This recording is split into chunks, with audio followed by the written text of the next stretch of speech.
Hey guys, today let's learn how to add text on CapCut. So in the case that you want to go ahead and add text on the CapCut application, how to necessarily do so, just watch this video until the end. Of course, don't forget to subscribe and like our channel, and let's just hop right into it. Okay, so first of all, let's head on over to the CapCut application right here, and all we need to do to basically add some texts on the CapCut edit timeline right here is to go ahead on the top left corner. As you see, right next to the audio tab, we are going to have this option called text.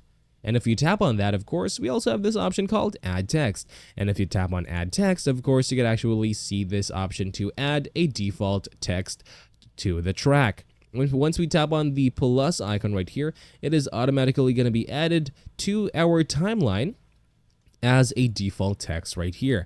And if you cannot see it just yet on our screens, that is because the font is actually color white. And of course, in order for us to edit our default text that we just added, all we need to do is to tap on our default text right here and go ahead in the top right corner, and as we see, we could edit every little aspect of the text. So if you want to go ahead and change the text, all we need to do is to tap on this black box over here, highlight the default text, and change it to something else. So let's just tap on please, or rather, let's just tap on, PLS, subscribe.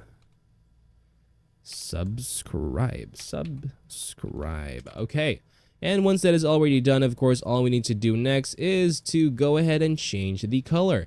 And that's also going to be pretty easy just by tapping on the color right here and choosing from the color picker. I'm going to change that to maybe dark blue. And as you see, it's going to pop out right there. And that's going to be the same with all of the other preset styles that you have over here available. As you see, we have a lot of preset styles. You could also change the spacing, the position and size, the blend, and other aspects of the text itself. In this case, I want to go ahead and maybe change the position, and that's going to be pretty easy because all we need to do is to just drag our text and put it onto other parts of the screen. We could also tap on this white circle on the ends of the text box to change its size. And that's for all for this video. Thank you guys for watching this video, and I'll see you guys on the next one. Take care, and bye-bye.